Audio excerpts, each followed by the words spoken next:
Good day, everyone. My name is Rony Camille Tecson, and I'll be discussing The Cry of Bahay Toro by Santiago Alvarez. The Cry of Bahay Toro is one of the key events leading up to the Philippine Revolution against Spanish colonial rule in 1896. This version of the cry, as recounted by General Santiago Alvarez, offers a detailed but second-hand narrative of the revolutionary gathering on August 24, 1896 in the area now known as Quezon City.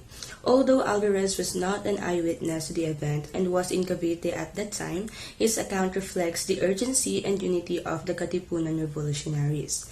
Alvarez, a prominent Katipunan warlord from Cavite and a member of the Magdiwang faction, provides insights into this significant moment, even though his account cannot be considered as authoritative as those of actual participants.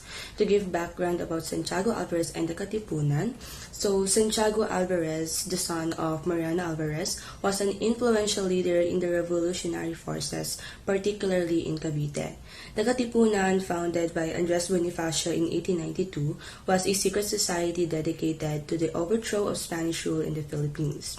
Alvarez was part of the Magdiwang faction, which operated in Cavite and was involved in intense revolutionary activities. His father, Mariano Alvarez, served as the president of the Magdiwang faction, which often clashed with the Magdalo faction led by Emilio Aguinaldo.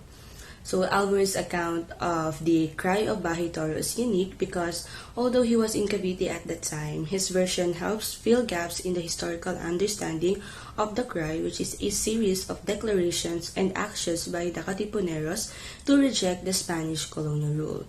The Cry of Bahay Toro, events of August 23, 1896, according to Santiago Alvarez, the events leading up to the Cry of Bahay Toro began on Sunday, August 23, 1896, when around 500 Katipuneros gathered at the barn of Cabezang Melchor Aquino, more commonly known as Tandang Sora, the mother of the revolution, as early as 10 o'clock in the morning.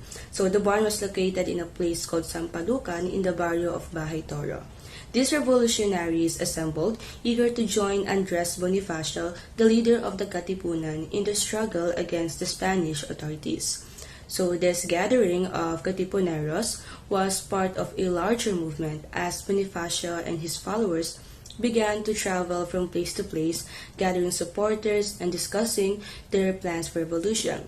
The momentum was building as the revolutionaries prepared for an open conflict with the Spanish colonial forces.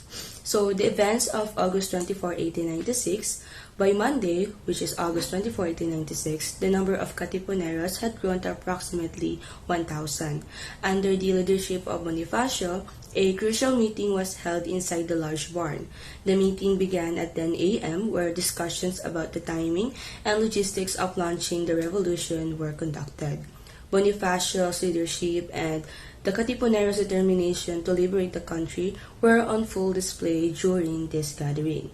And at 12 p.m., after the meeting adjourned, the Katipuneros expressed their fervor and commitment to the cause by shouting, "Long live the sons of the country," which means mabuhay ang mga anak ng bayan.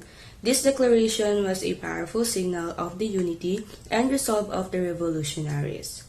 To further discuss the Cry of Bahay Toro, much like other cries such as the Cry of Balintawak and the Cry of Pugadlawin, symbolizes the collective rejection of Spanish rule by Filipino revolutionaries. A crucial aspect of these cries was the symbolic act of tearing the cedulas, which is a community tax certificates, which was a bold declaration of the Filipinos' refusal to continue being subjected to Spanish oppression. While the exact locations of these cries are debated, the events at Bahay Toro represent a clear moment of defiance and are part of the larger series of events that ultimately culminated in the Philippine Revolution. Santiago Alvarez's account, although second-hand, provides valuable details about the gathering of the Katipuneros and their readiness to engage in armed struggle. To further conclude, the Cry of Bahay Toro, as narrated by Santiago Alvarez, is an important piece of the large narrative of the Philippine Revolution.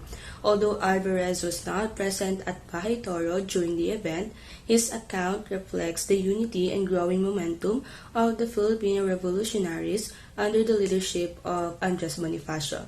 The gathering of over 1,000 Katipuneros at the barn of Melchor Aquino, their fervent discussions, and their loud declarations of commitment to the cause demonstrate the widespread desire for independence and determination to break free from centuries of Spanish colonial rule. So this version of the cry, like others, is a powerful symbol of the revolutionary spirit that ignited the movement for Filipino independence and played a crucial role in the eventual success of the revolution. Thank you so much for listening.